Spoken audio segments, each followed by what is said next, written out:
What's up? I'm Andrew from the band Rip to Shreds, and today I'm here with... Hi, I'm Scott from Maggot Stomp. And you've been running Maggot Stomp. You started off with pins like 2015 or 16?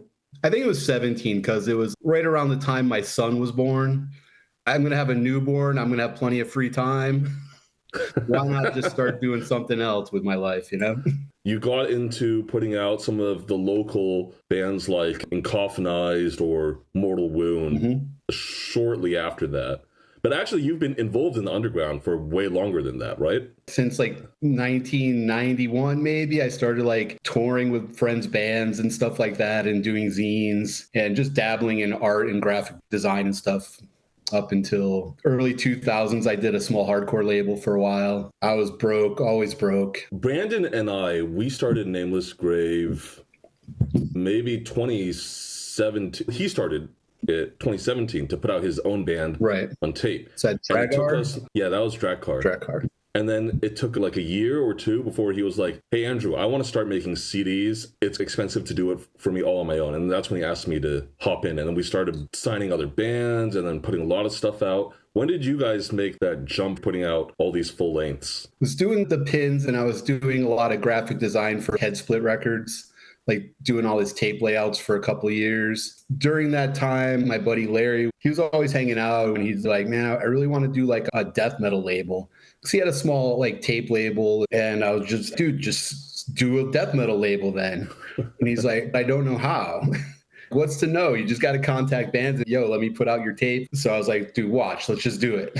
And here we are. I'm talking to you, Andrew. You guys went crazy. I think really the first time you really blew up, so to speak, was like 2019 with the Sengui Sugabog demo. Was that like the first I think like big... That I can try to remember like what, like I put that out on the same day I put something else out on. Maybe it was like Fluids or something. I can't remember exactly. I heard it, I loved it, and like I was like, oh man, it's like a fucked up name. like it could go one way or the other. It went the good way, and then now they're a huge band. They're awesome. Yeah, Devin and those dudes are great. Yeah. One of the things that really confused like a lot of new bands is how do we get signed? How do we convince a record label to actually put out our music? I'm sure you get an insane amount of submissions, and we get a lot of submissions, and often it's like, I know you guys don't even know what our label is about. Yeah, all the time. Every email ends with, we think we'd be a great fit for your label. And I always reply back with are you sure about that? Like the stuff people will send me, black metal, everything I'm opposed to, you know? For labels like us, we can still sign what we like and what we want to hear, but we still need to keep in the back of our heads, is this going to tank the label if no one buys this, right? Yeah. I mean, I feel like I've tried to take my label several times these past few years with things that I really like that nobody gives a fuck about. I mean, people might like it, but it's like not to the point where, man, I really should have sunk like a few $1,000s into this. But you live and learn. And I'm never unhappy with something I put out. At the end of the day, it's all money, right? Right. It's just keeping score. Yeah. What are your main costs, right? We got actually making the stupid CDs and the vinyl. Then we got advertising this stuff. If we're doing like a big vinyl pressing, that's our biggest cost per release. Same for me. Usually it's like manufacturing costs because I try to do as much myself that I can, like everything from design to promotion. When I started, I had a really nice job. I was like helping me keep things going. And a couple of years ago, my company just went out of business. And as a 50-year-old graphic designer, I'm not really in high demand. So finding work the last couple of years has been rough. So it's also been like the label's done a little bit to help me go, but a lot of it is like my savings has dwindled with each release. I try to keep that in mind when I'm doing something, and I do as much as I can to avoid spending money on things that I think just don't bring back what you put into it, like ads and stuff. It used to get hit up a lot by Decibel. I think they got taken a hint because I'm like not dropping a few $100s on a half-page ad every time I put something out. I don't know what the readership is like for Decibel. Why would I want to spend money on an ad that I don't know if it's people that would even might be interested in buying what I put out? Your audience skews pretty young. Oh, I think for sure it probably skews younger than a lot of like quote metal labels or death metal labels. Most of the bands are younger, and I feel like most of the fans are younger. Definitely the few gray hairs like myself that might read a Decibel magazine because you've had a subscription for years and you just like the flex disc or something. But I think definitely the readership for Decibel is much older, maybe skews more towards like the beard and beer type metal. Yeah. Well, I mean, that's their whole vibe is. Yeah.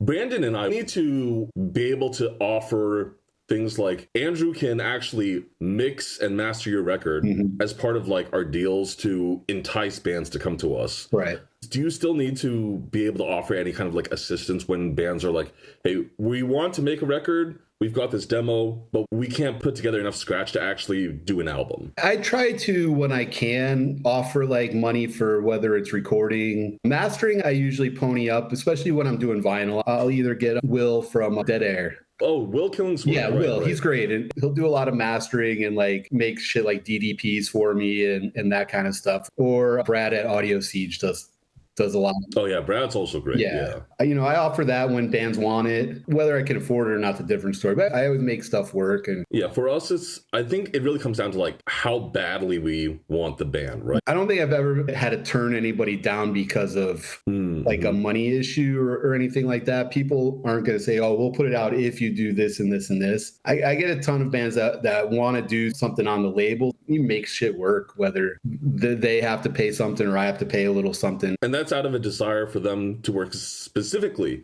with you. I get a lot of that. And then, Alex came to me with the Crestworm thing. Yeah. I'm like, dude, I can't afford this now. And I'm like, man, I really want to work with Andrew, though.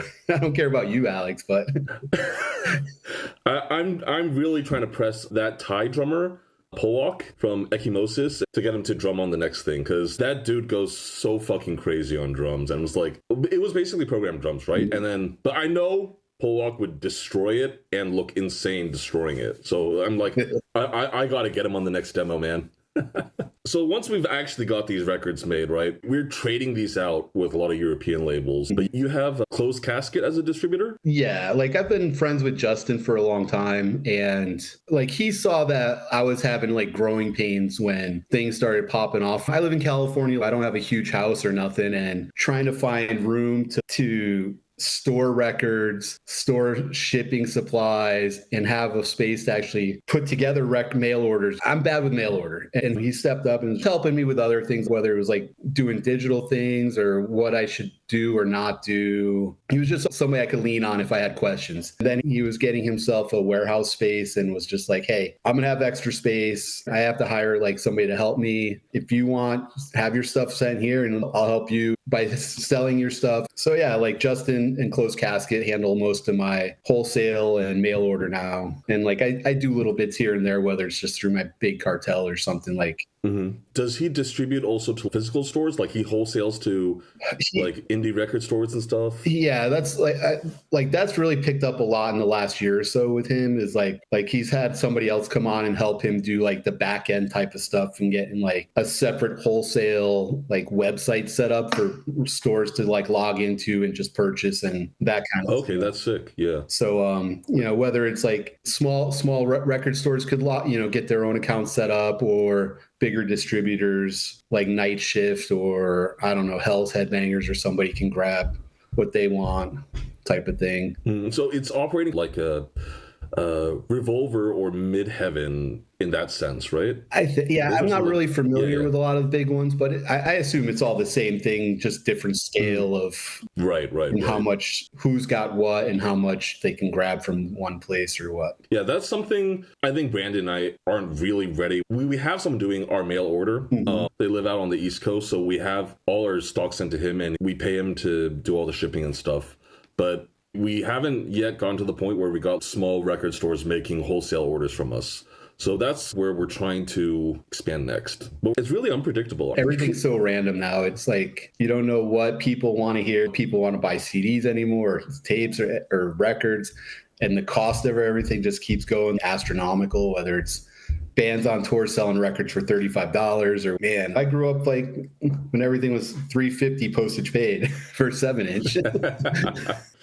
When I started, it was really hard to figure out how to get myself out of that mindset because things didn't cost that anymore. I can't charge $12 for a 7 inch. In my head, I'm like, I would never pay $12 for a 7 inch. I'd be setting up my merch table and like my buddy next to me selling like long sleeve shirts for like $40. And I'm like, bro, what are you doing? He's like, how much you sell? I don't know, $20 for a long sleeve? That seems fair, no? And then I realized, yeah, I'm just like losing money hand over fist because Yeah. I'm like, well, it's only costed me $13 to make. And then I'm forgetting like the shipping costs that are going into it and everything. Your own labor, you invested this amount of money, but your return is like so low, right? Yeah. In my head, I'm like, oh, I'm breaking even. That's great. Without thinking like, if I could break even, but make a little extra to make the next thing not so painful. Yeah. It took me a while to figure that out. And I still haven't. I'm still going to make 25 lathe cut records and it's going to cost me like $300 and I'm going to sell them for $12. And then I'm going to give each dude in the band a few and keep a couple for myself. And then I'm down to 17 records. And the math just doesn't math quite well. But at the same time, something small like that, if I break even, that's amazing. If I don't, I did it because I really just wanted to do it kind of thing. Do you really see yourself like trying to expand Maggot Stomp into something like CCA or Death Wish? Or there's things that you got to do that I'm not ready to sit there and like say, yeah, I need to hire lawyers. Yeah, I need to get bands to sign shit. And even when I do, like the bands don't give a fuck that they sign a contract. They're like, well, we want to go do this. Whatever. Yeah. And it's like, at the end of the day, I'm not going to be like, no, you signed this contract. You have to do this record with me. It's like, if you don't want to fucking be here, don't be here. I was talking to Danny Katz. He was telling me about one of the big reasons that labels want to hold on to the first few records, right? Because they're the ones that are going to sell a whole bunch when they hope the band eventually blows up. Mm-hmm. And that those early records kind of pay for everything else. You always hear about, oh, this label's back catalog keeps them going. Revelation's back catalog must pay for all the crap they put out now. And yeah, no, I wish I still was able to keep some of the records I put out. And I think, the bands were new. They saw some money at the time, like the little bit of money that it was probably made a difference for them. Mm-hmm. So they just said, okay. It's one of those things where I don't know if it's annoying to me that I don't have a couple records anymore. I guess I live and learn, and whether I learn and put that to practice is another thing. It's kind of like that punk mentality, right? Yeah, like, I don't know how to justify to myself holding on to this band's masters even for like an X amount of years. Right. There was one band that like dude hit me up so much to be on the label. I met him at a show and dude seemed really nice and the kids in the band all seemed really cool. They were on tour, booked their own tour, and they didn't have any like records or CDs or tapes or anybody to buy. And I was like, why don't you have even the tapes? And he's like, you want to help us out? Look, I'll do this. I just want to have the next thing. Then literally after I put out their LP, they started getting some tour offers. It turned into them like getting noticed by other labels, and then boom, they're off to like Nuclear Blast, and like they don't even remember. Did I tell you who this was? Yeah, I can imagine. Yes. Yes, they did go off to Nuclear Blast, and I was just like, they had a manager, and the manager called me one day to talk about things, and he's another old hardcore dude that used to book shows in Western Mass, like in the 90s. And he still does like a big fest in New England. He called me up. He's like, look, dude, you really helped out the band, but the band's getting offers. We don't want to fuck you over. And I'm just like, well, okay, then don't fuck me over. We had like an agreement where they were just going to do an EP before they, quote, moved on. And then that just never materialized. I was like, whatever, man. Now I'm just like, all right, well, I see your true colors. You wanted to be on the label so bad when nobody gave a single fuck about you. Now you just want to put me in the rearview mirror because something better came along. Yeah, I should have learned from past things, but I sent him a contract when we started everything. Yeah, it's really hard because you've been on the other side of things, so you know what it's like for a band to get fucked over by like record label contracts, right? Yeah, I've seen plenty of friends in bands in the 2000s and 90s, like you signed like Victory Records and you're signing for a 6-record deal, and in your head you're like, what fucking band's gonna put out 6 records? At that time, you don't think about that. But then like over years, bands still are going. And then like 6 records comes up in like, 12, 15 years. And it's like, do you really want to still be on this not that Victory Records was little, but it's like, they're one of those labels that, yeah, they kept everything and made tons of money off of tons of bands. And like, I'm not. You think it like kind of stifled their growth a little bit? I think, I don't know if it stifled their growth. Like, I think You mean the band's growth? Yeah, the bands. I don't know. Back then, it was like, bands' growth was really like up to them if they want to get out there and tour all the time and play shows. And still, it's still kind of a DIY thing. It's like you're doing as much for yourself as a label can do for you, I think. I don't know. Victory Records was always, you could find their shit everywhere. So it's like, I think they, I don't think it would really stifle your growth too much, but I think, I don't know if Victory Records, I mean, they were pretty goddamn big. So I guess, like, if a band really, like, had something break down on the road or whatever, probably Victory could help them out on that end. I don't know how much, like... I think a lot of that did happen, like... Well, not bands break. I mean, bands broke down all the time, but I think I think for a long time there was like tour support you'd get from labels, and I don't know if that was like in form of like, oh, we'll send you some posters or we'll give you some merch to sell, or if we're just gonna pay your rent for a month while you're on the road type of thing. But I think labels like back then, especially like before like social media was big, it was like labels were around to do that kind of stuff, help bands out or whatever. I mean, a lot of them I think still made a good amount of money. In my head as a younger person, like I thought, oh well, these labels can pay for a new van if you need one. So maybe looking back, buy the house in Beverly Hills. Yeah, it must have really changed around like when streaming really completely killed the CD. For sure. Now I really feel like we don't sell music, we sell collectibles. Physical media is definitely... Do people really listen to like... I don't know. I buy records every now and then or CDs. I'm like, every once in a while I'll break it open and throw it in my CD player if I'm feeling nostalgic to listen to something the old way. I would be shocked if more than half of our customers actually listen to their vinyl. Right. I got an email the other day from somebody saying they bought a 7-inch from me and I skipped on the first song on both sides. I sure sent it back to me, but I'm like, dude, you actually listen to the record?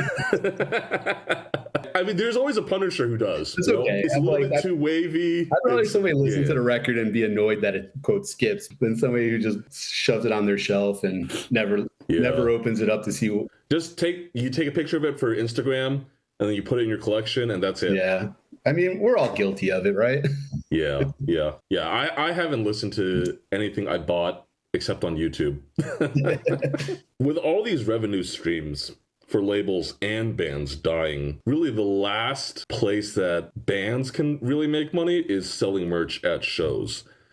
And for these non-legacy labels, we're just getting into the game and we don't have that huge back catalog to carry us. How can we bring in money outside of selling some collectibles? I don't know. I'm still trying to figure it out too.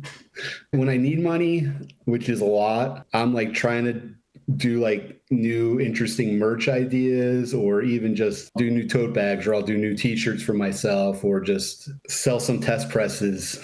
Things that to help generate a little extra spending cash. Whether I sold some test presses and like, I'm like, all right, well, I got like a few $100s. I need to make some stickers. I need to do this. And like, I do little things to pay for other little things that normally, you don't realize how much you're spending on like crap, like stickers or just postcards or stuff that people don't care about. They don't care about it, but they like it when they get it and they complain when they don't. It's like, oh, I didn't get a sticker with my order. I'm like, I'm sorry. We're really stuck on that old model of record label from the 90s and the late 80s. And I don't know how much further we can carry it into the next 10 or 15 years. Of what, like shoving like flyers into orders and like marketing that the concept of the concept of selling a small record label. Selling 7 inches and stuff that no one plays. 7 inches are the biggest waste of money, but I love them so much. You got 10 inches. Those are a bigger waste of money. Those are terrible. Nobody wants a 10-inch record. It's like square records. Come on, give me a break. 7-inch records and 12-inch records. There shouldn't be anything else. How much did a 7-inch cost to get pressed in the 90s? Oh, dude. I remember like in the 90s, I had friends that pressed 7 inches back then. They were all like late teens, early 20s with like minimal jobs, and they'd all pool their money to spend $1,000 on 500 records or whatever. 7 inches would cost you probably like a couple bucks to make each. And that's with packaging or whatever. Like you just go to Kinko's and make your own covers and fold them over and throw a record in type of deal. A lot of people kind of assume that you're still like in a managerial role with a lot of your bands. They email you, we want one of your bands to do blah, blah, blah. I used to get that a lot. I think people have figured out, Instagram, it's easy just to contact a band or whatever. Through Bandcamp, usually it's like, we really want this band to play our fest or whatever. I usually just forward it to the band as something. I don't get too involved in like show booking and that kind of thing. It's a whole nother animal. It's like a lot of work to try to do that kind of stuff. I don't want to get involved in that. I was talking with Scotty from Tank Crimes the other week, and then he takes like a very active role in all of the bands on his label. He's pretty much acting as like a fifth member a lot of the times, but you don't really get involved beyond just the making the record side? No, I mean, I get involved. Like, bands will always ask me my opinion on things. At first, like, a band might say, hey, we really want to, like, get some shirts made. Where do you think we should go? I'm like, you're close to this guy. You should hit him up, or you're closer to this person. I would hit them up for shirts. Bands are trying to get in contact with somebody who's a booking agent or whatever. Hey, we really want to do a tour. What should we do? And I'm like, you could just figure out where you want to play and contact people in those places and do it like we used to do. Or there's several booking people out there that'll do stuff. Whether they're good or not is a whole nother story. Hey, we want a merch store with Night Shift. How do we go about doing that? Sometimes it's just you got to hold hands a little bit, and then bands take off and figure it out on their own and just start doing things. It's just stuff like that. That's kind of like my role is with helping bands. Especially because a lot of your bands are very young and they don't have like kind of the insight of doing this for 20 years. Do you feel like Twitter is really dead as like a promotional vehicle now? At least compared to like 5 or 6 years. Yeah. I mean, not that I was never like big into Twitter or Facebook kind of stuff. Like, I feel like with the new Internal Bleeding record, I got to get back into Facebook because I think they still have a ton of people on Facebook that like their band, and that's all. They're from the older generation, like my age and shit, that are like, right. Maybe it's time for a Decibel ad. Yeah, no. I mean, maybe. I don't know. I'm not opposed to Decibel. I like it. I subscribed for like years, and then all it turned into was like promotions for all their beer festivals that were coming, their beer and metal fest. It was like one cover is like, come see all these bands on it. Then the next month it's like, this is happening. Then the month after it's like, let's recap everything that just happened. And then you get like a dead month of like crap. And then it's just like cycles over and over. It's like, I mean, isn't Relapse part of that? Isn't Decibel like in bed with Relapse? I'm pretty sure Relapse is one of Decibel's biggest customers. Yeah, they're all in the same Philly area, right? Yeah. They're all Philly. I mean, I love Relapse fans. I don't need to read about them all the time. That's true. I mean, that's what we got fanzines for. Yeah, which are almost dead as a format now. Yeah, I mean, especially like death metal fanzines. I don't see much of those happening. Every once in a while, you see hardcore kids still doing zines and stuff. I try to do a zine every now and then just for myself because I get bored and I'm just like, well, let me waste some paper. Internal Bleeding is your next big thing coming up, right? Yeah, there's that. Body Box just came out. They started a tour last night with like Suffocation and Devourment, Carnifex. Oh, okay. So for this Internal Bleeding record, do you see yourself doing anything differently compared to other ones you put out? I've had talks with Justin at Closed Casket and distros through the Orchard, which is owned by the Sony thing. They own Sony, or like they just own a ton of shit. The Orchard does like all my digital stuff at the moment. So I was just like, dude, how do I get this listed to be like in stores like on release day, and how can we figure out like to get this to quote chart or real if it charts kind of thing. Yeah, there are like lots of things I just didn't know how it worked. So I sat on a call with Justin and this guy, Rich, who used to do all this stuff for Death Wish.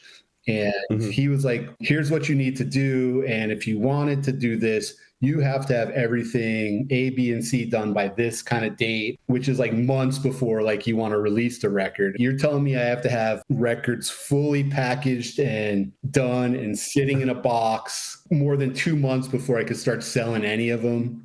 Or, I mean, I could do like a pre-order, but I have to have everything like done by a certain date so I could put it out on this date. And that would like be the new normal if you want to do every single record like that. Yeah, because that's how other big labels run. It's like, I'll talk to Justin a lot. And I'll talk about my problems where it's like this band, they just finished recording yesterday and they want to drop a single tomorrow. I tell bands when they record, this shit's not going to be out for like a year. I'm going to do what I do. And then everybody will be happy when it finally happens. You just got to tell people they got to wait. It's like, how do I juggle like keeping bands happy and still doing the best possible thing for them? Right. And in my head also, I see, why do I have to do this just to appease? You have to wait 2 months. It's like, we can do all this ourselves kind of thing. There's nothing saying that we can't just put it on Bandcamp tomorrow and say, it's out. Yeah, but then no one buys it. You don't get the exposure you're trying to get. I see both sides of it, and I want to sympathize with the bands that want to get their shit out. And it's tough to say no, and it's also tough to say, yeah, that just turns into, all right, let's just put out a single, but don't announce anything. We'll just drop a single for your tour, just so you could say you have new music coming kind of thing. Like with like Internal Bleeding, they've all been around. They know how it works. And like they have a manager who also is like, you got to do this if you want this. And he's also working months in advance on things, whether it's booking shows or like a tour or whatever. Hopefully that will be like my quote first real like thing I've like worked or whatever. When people start talking like what industry speak or whatever, it's like they start just throwing out stupid terms, and it's so cringe to me to listen to some people talk. Net 30, net 90. Yeah, and I'm just like, I don't want to hear about you had to go sit in a meeting for something, or like even like the stuff that you were talking about with Archspire. It's like, dude, you don't have to do all this. They really operate in like a different kind of world. Yeah, when I start hearing people talk that are in that world, I'm like, I just tune out and I'm like, dude, it's just not me. I didn't want to start putting out tapes in 7 inches so I could like talk bullshit with people that I would never talk to in a million years anyways. And I get it. It's like quote an industry, and people are in business to make money, and they all blow each other's up, or I don't know. It's all smoke and mirrors. At the end of the day, it's all music. So Internal, when is it coming out? Internal Bleeding will, in a few weeks, we're announcing it and dropping a first single. That's another thing that's weird for me is like pre-orders. Like somebody was like telling me, oh, you got to have at least 4 months of pre-orders. I don't want to make people wait over 4 months and keep, like that just doesn't seem to make any sort of sense. I'm like, I feel bad when it's 2 months, which is still like bare minimum, I think, for most things now. Yeah, so we're gonna have like a 3-month pre-order window for that, which is out already. It's just the dirty reality of trying to sell records these days, I guess. Yeah, trying to sell like collectibles. Right, trying to sell tchotchkes. Yeah, so that's coming out. There's a new Corpse Pile EP, and then a record for Dying Remains from Canada. Okay. And then there's a new band that have an EP done as well. It's going to be a busy few months. I keep myself busy just doing stupid things also at the same time. So I'm looking forward to Sound and Fury this year. All right. I don't really have an outro. Well, thank you so much for coming on. Scott from Maggot Stomp. I'm looking forward to a new Crestworm Manipulator record. Oh, yes. I'm trying to finish up my hair metal record right now. I wrote a hair metal record. I had Mark Bowles, ex-Ingve guy, sing on it. I'm waiting on the harmonies from my buddy Jeff, Gatekeeper. And as soon as that's done, I will soon. In the band photos, will you have like extensions or something? I will get a Jerry wig curl. Okay. You know, kind of like a Tony McAlpine from the 80s. Okay. I will wear a wig. Perfect. I'm looking forward to that too.